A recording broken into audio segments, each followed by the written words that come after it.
우리는 왜 아버지를 이해하는데 평생이 걸릴까? 세상에서 가장 가까운 남자, 그런데 가장 먼 남자, 아버지와 아들. 우리는 늘 말한다. 아버지는 나를 이해하지 못한다.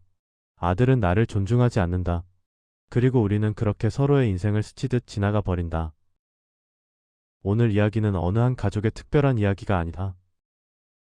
전 세계 모든 아버지와 아들이 말해지지 못한 감정에 대한 이야기다. 아버지는 말하지 않는다. 힘들다고 말하지 않고 외롭다고 투덜대지 않는다.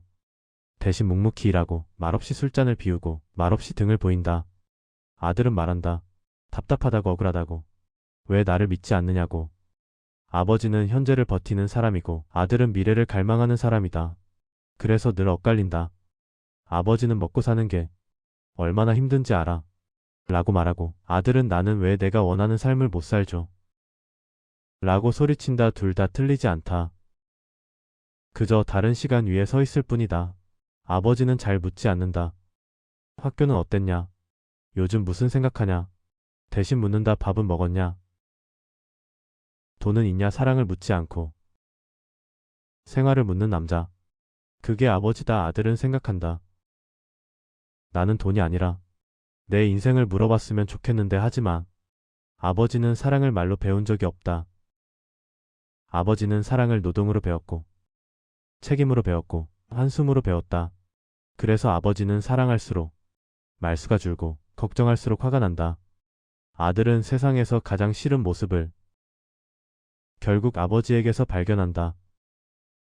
말투, 성격, 분노의 방식, 고집 아버지를 닮았다는 사실이 아들을 화나게 만든다. 왜냐하면 나는 아버지처럼 살기 싫은데 점점 아버지처럼 되어가니까.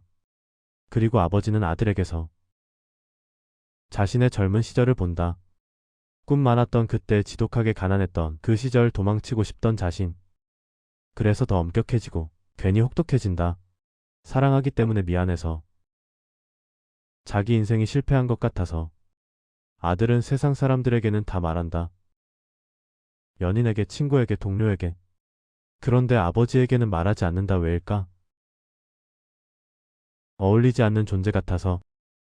기대할 수 없는 사람 같아서. 자기 인생을 이해 못할 것 같아서. 사실은 아버지가 너무 크기 때문이다. 인정받고 싶어서. 그래서 더 말 못하는 거다. 아버지는 아들의 삶의 무게가 되고 싶지 않다. 도움이 아니라 짐이 되기 싫다. 그래서 말하지 않는다. 위로도 사과도 후회도. 아버지는 아들의 인생에 조용히 퇴장하고 싶어하는 사람이다. 아들이 날아갈 수 있다면 자신은 바닥으로 꺼져도 된다고 생각하는 사람.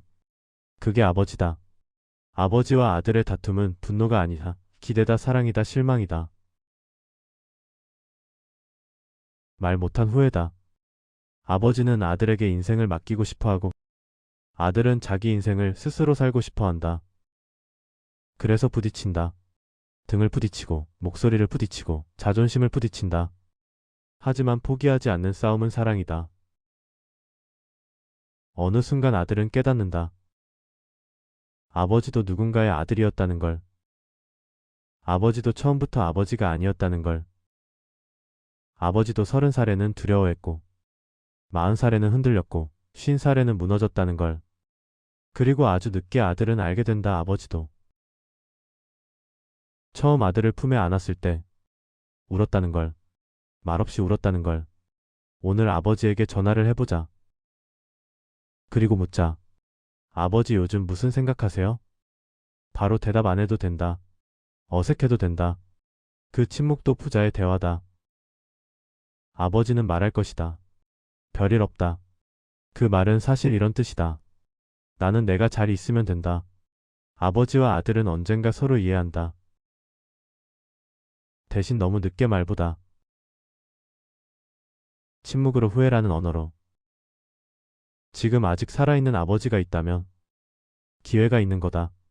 그리고 당신이 아들이라면 당신도 언젠가 누군가의 아버지가 된다.